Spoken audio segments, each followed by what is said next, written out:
आजाद नगर गांव में एक शादरा नाम की औरत रहती थी, जो गांव में दाल चावल का ढाबा चलाती थी।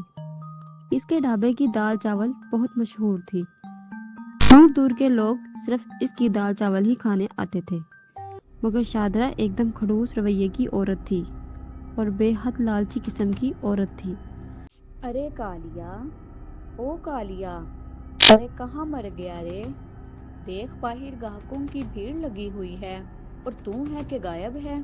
क्या हुआ मासी? क्या हुआ? देख नहीं रहा? ग्राहक चावल चावल चिल्ला रहे हैं। किधर मर गया था? हाँ मासी, चावल में दम लग रहा था। माफी चाहता हूँ। हाँ हाँ, वो सब तो ठीक है, लेकिन ग्राहकों पर भी ध्यान दे। मेरा ढाबा बंद करवाएगा क्या? कालिया फौरन ग्राहकों को देखने लगता है। मासी, मैं आपको पिछले 2 महीने से कह रहा हूँ मेरी तनख्वाह बढ़ा दें। मेरा थोड़ी तनख्वाह में गुजारा नहीं हो पाता, लेकिन आप हैं कि मेरी बात ही नहीं सुन रही। तनख्वाह बढ़ाने की बात तो तू ऐसे कर रहा है जैसे पैसे पेड़ पर लटके हुए हैं। अगले साल बढ़ाऊंगी। मासी, ये सुनते सुनते मुझे 3 साल से भी ज़्यादा हो गया है। अब तो ढाबा भी बहुत अच्छा चलने लगा है। अब तो ग्राहक भी बहुत आते हैं और मैं आपको शिकायत का कोई मौका भी नहीं देता। लेकिन आप जो मुझे पैसे देती हैं, इससे मेरा घर वालों का पेट नहीं भर पाता। तो क्या मैंने तेरे खानदान का पेट पालने का ठेका ले रखा है? ये मत भूलिए मासी, इस ढाबे को दाल चावल जो दूर दूर तक मशहूर है, इसे मैं ही बनाता हूँ। मैं कितनी मेहनत करता हूँ और आपसे कुछ ही रुपए बढ़ाने की बात कर रहा हूँ। कालिया की ये बात सुनकर शादरा मौसी का गुस्सा सातवें आसमान पर पहुंच गया। तो तू ये कहना चाहता है कि तेरी बनाई हुई दाल चावल से ही मेरा ढाबा चल रहा है? मेरे कहने का गलत मतलब मत लीजिए। बार की बात तो तू मत कर। सच तो ये है, जब से मेरी बहू मेरे घर पर आई है तब से मेरा वक्त पलट गया है। मेरी बहू के पैर मेरे ढाबे के लिए बहुत अच्छे साबित हुए। तेरे जैसा मनहूस इन बातों को क्या समझेगा? और रहा सवाल तेरी दाल चावल का, तो खाने बनाने वाले गांव में बहुत लोग हैं जो कि चंद पैसों के लिए मारे मारे फिरते हैं। इसी मैंने आपका नमक खाया था, इसलिए इस ढाबे को छोड़कर नहीं जाना चाहता था। लेकिन जब आप मेरी तनख्वाह नहीं बढ़ाएंगी तो मजबूरन मुझे कालू भैया के ढाबे पर जाकर काम करना पड़ेगा। वो मेरे घर पर चक्कर लगा रहे हैं और वो आपसे दुगने पैसे देने के लिए तैयार हैं। अरे तो तू ये क्यों नहीं कहता कि तू मेरे दुश्मनों से जा मिला है? लालची, धोखेबाज। इससे पहले मैं तुझे धक्के देकर इस ढाबे से निकाल दूं। निकल जा। ठीक है, मैं चला जाता हूँ। मेरे बाकी के बचे हुए पैसे का हिसाब कर दीजिए। ऐसे कैसे पैसे? नमक हराम, चुपचाप चला जा। कालिया जरा सा मुंह लेकर शादरा मासी के ढाबे से निकल गया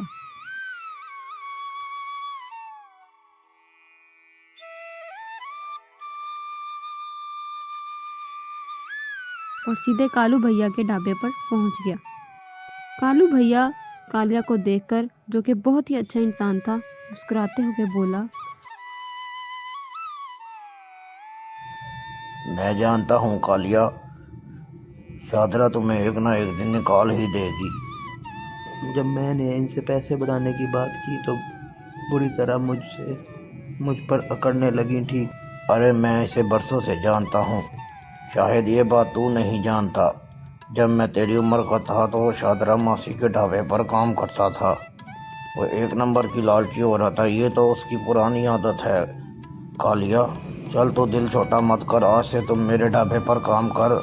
कालिया इस दिन से कालू भैया के ढाबे पर काम करने लगता है। इधर शादरा मौसी ने अपने ढाबे पर दूसरा नौकर रख लिया था, लेकिन अब इसके ढाबे का खाना लोगों को पसंद नहीं आता।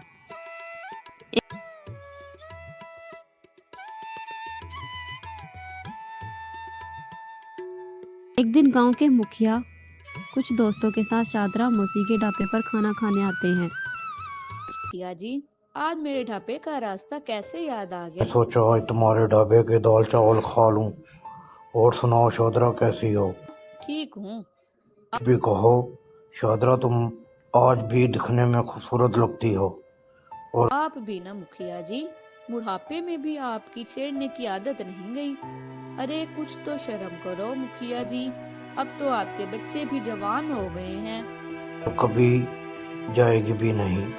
शादरा मौसी शर्माते हुए। आप बैठे, मैं अभी आप लोगों के लिए दाल चावल लगवाती हूँ। मुखिया अपने दोस्तों के साथ बैठ गया।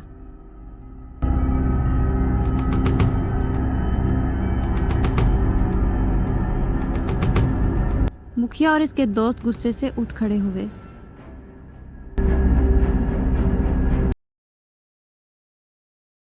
ये कैसे दाल चावल बनाए हैं? ये तो कड़वी दाल है। नहीं नहीं मुखिया जी, दाल चावल तो वैसे ही बनते हैं जैसे हमारे ढाबे पर बनते आ रहे हैं। शादरा, पहले तो तुम्हारे ढाबे की दाल चावल बहुत अच्छे थे, पर ऐसा लगता है तुम्हारे ढाबे जैसे दाल चावल कहीं नहीं बनते। इतना कहकर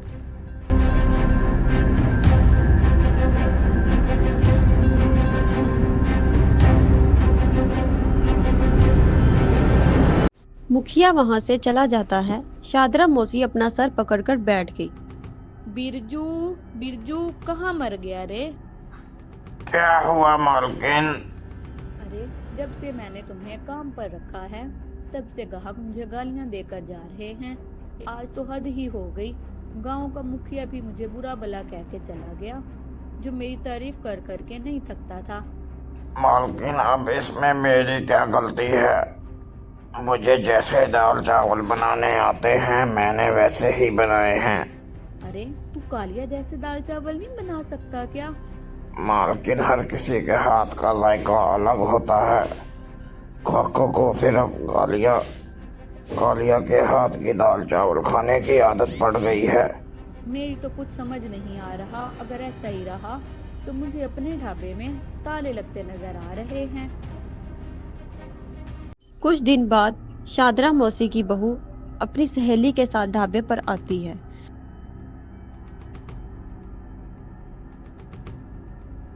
अरे बहू, तू आज यहाँ कैसे? सब कुछ ठीक तो है? ठीक। अरे माँ जी, ये मेरी सहेली है। मैंने जब बताया कि हमारे ढाबे की दाल चावल बहुत मशहूर है तो ये मुझसे दाल चावल खाने की जिद करने लगी। ठीक है बहू, तू इसे अंदर बिठा, मैं अभी इसके लिए खास दाल चावल भिजवाती हूँ।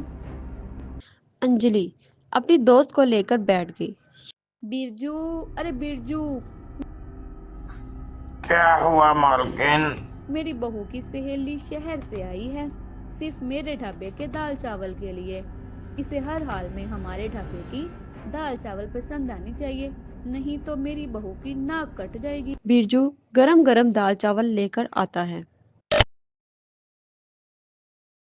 लेकिन जब अंजलि की दोस्त खाने का एक लुकमा मुंह में डालती है तो गुस्से से पागल हो जाती है। शादरा मौसी और अंजलि को खड़ी खड़ी सुनाकर चली जाती है। सब क्या है माँ जी, आपने तो मेरी दोस्त के सामने बेइज्जती करवा दी।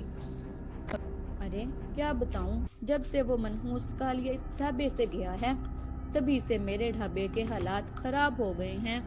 अगर ऐसी बात थी तो आपने मुझे पहले क्यों नहीं बताया? माँ जी आप टेंशन मत लें, मेरे पास इसका एक हल है। कैसा हल बहू?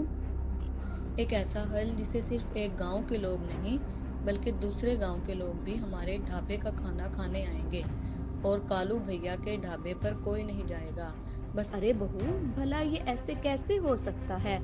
क्या तेरे पास कोई जादुई जड़ी बूटी है? बस ऐसा ही समझिए माँ जी। कल से आपके ढाबे में पर मैं खाना बनाऊंगी, मगर ध्यान रखिएगा बुर्जियो मेरे पास ना हो। ठीक है बहू। अगले दिन शादरा मौसी ने बिरजू को बावर्ची खाने से दूर रखा।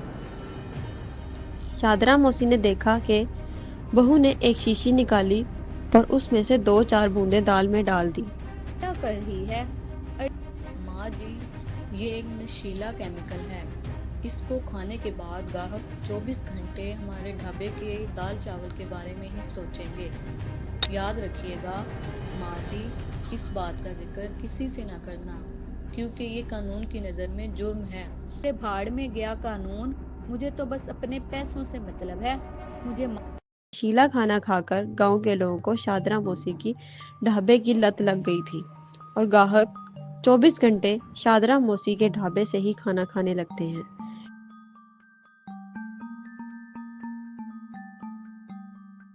कुछ दिन गुजरने के बाद बिरजू को ये एहसास होता है नहीं, ये गलत है। ऐसे पैसों का क्या करना जिसमें बेईमानी हो। बिरजू पुलिस के पास जाता है और पुलिस को सारी बात बताता है। पुलिस को देखकर शादरा मौसी और अंजलि के होश उड़ गए। मेरा नाम है आर्यन और मुझे खबर मिली है कि तुम लोगों को खाने में नशा मिला कर दे रही हो। शादरा मौसी और इसकी बहू दोनों माफी मांगने लगती हैं। माफ कर दीजिए। अब तुम्हें तुम्हारे लालच की सजा जरूर मिलेगी। पुलिस शादरा मौसी और इसकी बहू अंजलि को लेकर चली जाती है और इसके ढाबे को भी बंद कर देती है। अब गांव में कालू भैया और कालिया का ही ढाबा चलने लगा।